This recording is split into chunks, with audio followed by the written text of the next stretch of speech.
ننګرهار کې د خوړو او درملو صحي برخې د سار او نظارت ټیم پاکستان سره د نورو توکو سربېره د درملو سوداګرۍ په بندیز سره دوی جلالاباد ښار کې په درمل پلورونکو څار ډیر کړي ترڅو نرخونه لوړ نشي او څوک احتکار ونه کړي. ننګرهار کې د خوړو او درملو ملي ادارې صحي برخې د سار او کنټرول امیر ډاکټر صبغت الله صافی وایي جلالاباد ښار کې د درملو نرخونه ثابت دي او هغه اشخاص په څار روان دي څوک چې د نرخونو لوړېدو شایعات خبروي. نرخونو کې تغیرات نه دي راغلي او د کوم شواهد مونږ پیدا نکړه چې نرخونه دي لوړ شوي اوسېږي.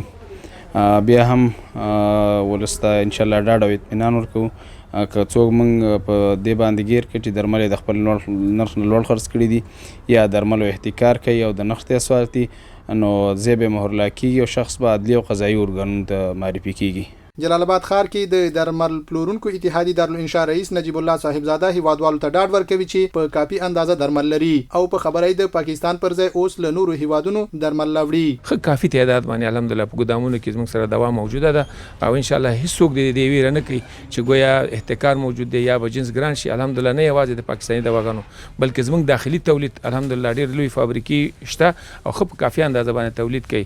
په خپل هیواد کې هم ډېرې د درملو فابریکې جوړې شوي. ننګرهار کې درمل جوړونکي فابریکې استاد محمد خان صدیقی وایي دغه فابریکه چې په کندهار کې فعالیت لري 190 قلمه درمل تولیدوي. یو کال کېږي چې موږ په جلالاباد کې د سنوپارما تولیدات خرڅو.